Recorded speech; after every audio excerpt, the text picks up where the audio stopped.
আখিরাতকে অগ্রাধিকার দিয়েছে। খাফা মাকামা রাব্বিহি ওয়া নাহান নাফসা আনিল হাওয়া। আল্লাহর সঙ্গে উপস্থিত হওয়ার দিনটাকে ভয় করেছে আর নিজের প্রবৃত্তিটাকে লালসামুক্ত রেখেছে। মন যা চাই তাই সে করে নাই, মনের বিরুদ্ধে চলেছে। মন বলেছে আসরের নামাজ পড়তে গেলে তোমার গাড়ি ঘোড়া চালানো হবে না, আসর পড়তে গেলে ব্যবসা বাণিজ্য নষ্ট হবে, আসর পড়তে গেলে তোমার রাজনৈতিক মিটিং এর ব্যত্যয় ঘটবে, সুতরাং তোমার নামাজে যাওয়া দরকার নাই। শয়তান যখন এমন পরিচয় দিয়েছে তখন সে দলের মিটিং বন্ধ করে দিয়া নেতা কর্মী সবাই মিলে নামাজ আদায় করেছে। এবার আমার দলে লোক থাকুক আর না থাকুক, বেনামাজিরা চাইলে আমার পছন্দ করুক বা না করুক, আমি বেনামাজি হয়ে রাজনীতি করতে পারবো না। আমি ফ্যাক্টরির মালিক হয়েছি, আমার ফ্যাক্টরি চলুক বা না চলুক, আমার ফ্যাক্টরিতে নামাজের সময় আমি বিরতি দিয়ে দিব। সময় যারা যথাসময়ে নামাজ আদায় করতে পারে, এরকম ভাবে নিজের নফসের বিরুদ্ধে চলে যারা আল্লাহর পক্ষে থেকেছে, আল্লাহর সামনে উপস্থিত হওয়ার দিনটাকে ভয় করেছে। কিয়ামতের কঠিন ময়দানে আল্লাহ ফ্যাক্টরি মালিককে হাজির করবেন, জিজ্ঞেস করবেন ওই ফ্যাক্টরির মালিক, তুই ফ্যাক্টরি চালাইতে গিয়া নামাজের যখন সময় হয়েছিল তোর ফ্যাক্টরি শ্রমিকদেরকে নামাজ পড়ার জন্য উপযুক্ত সময় তুই দিয়েছিলি কিনা? সেদিন যদি ফ্যাক্টরির মালিক আল্লাহর কাছে সঠিক জবাব দিতে না পারে, নিজে হজ করে আলহাজ হয়ে হাজি গাজি হয়ে বেহেশতে যেতে পারবে না। আল্লাহর সামনে উপস্থিত হওয়ার দিনটাকে ভয় করতে হবে।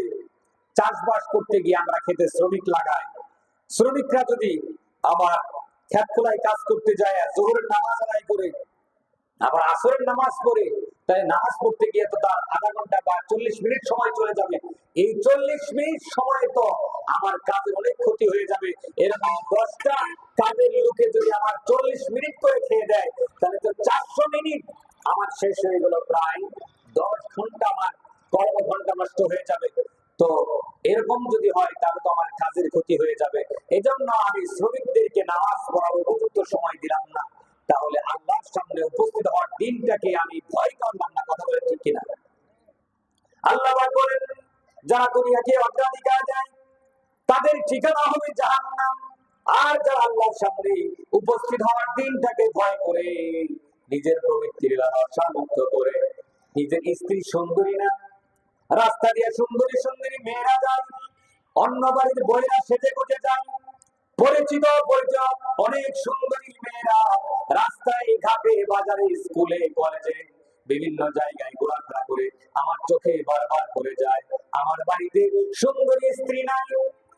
তাই অন্য জনের স্ত্রীকে দেখে, পরনারীকে দেখে আমার মনের ভিতরে লোভ জাগে, আমার ভিতরে লালসা তৈরি হয়। আল্লাহ পাক বলেন নিজের প্রবৃত্তিকে এই সমস্ত লালসা থেকে যারা মুক্ত করেন, এই জন্য আল্লাহ পাক বলেন তুমি যদি তোমার প্রবৃত্তিকে লালসা মুক্ত করতে পারো, পরনারীর দিকে তুমি যদি না তাকাও, কয়েকটা দিনের জন্য যদি সবর করতে পারো, ওরে আমার বান্দা, ওরে আমার প্রিয় বান্দা, ওরে আমার আদরের বান্দা, তোমার জন্য জান্নাতের মধ্যে এমন স্ত্রীদেরকে রেখেছি আজওয়াজুম মুতাহহারাতুম ওয়া হুম ফিহা খালিদুন।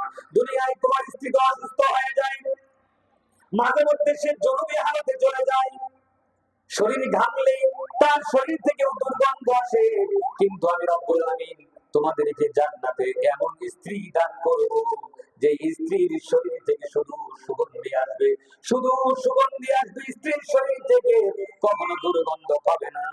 আল্লাহর প্রিয় বান্দারা, আল্লাহ রব্বুল আমিন পরিষ্কার করে বললেন وَأَمَّا مَنْ خَافَ مَقَامَ رَبِّهِ وَنَهَى النَّفْسَ عَنِ الْهَوَى فَإِنَّ الْجَنَّةَ هِيَ الْمَأْوَى। যারা নাকি আল্লাহর সঙ্গে দেখা করার দিনটাকে ভয় করবে, ভয় করে নিজের আমলটাকে সংশোধন করে নেবে, নিজের প্রবৃত্তির কথাই চলবে না, আল্লাহ রাব্বুল আলামিন জান্নাতের মালিকানা তাদেরকে দান করবেন। বলি সুবহানাল্লাহ।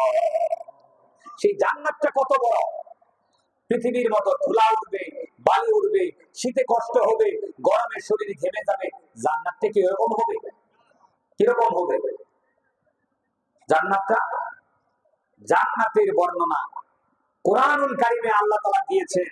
এরপরে নবী করিম সাল্লাল্লাহু আলাইহি ওয়াসাল্লাম বলেছেন, আল্লাহর নবী সাল্লাল্লাহু আলাইহি ওয়াসাল্লাম বলেন, আল্লাহ রাব্বুল আলামিন এমন জান্নাত তোমাদেরকে দান করবেন, মাসালুল জান্নাতিল্লাতী উইদাল মুত্তাকুন, মুমিনদের জন্য, মুত্তাকিদের জন্য আল্লাহ রাব্বুল আলামিন এমন জান্নাত দান করবেন, মালা আইনুন রাআত, সেই জান্নাত কোন চোখ কোনদিন দেখে নাই, ওয়ালা উযুনুন সামিআত, কোন কান সেই জান্নাতের বর্ণনা কোনদিন শুনে নাই, ওয়ালা খাতারা আলা কলবি বাশার, এমনকি মানব হৃদয় কল্পনা পর্যন্ত করতে পারে নাই।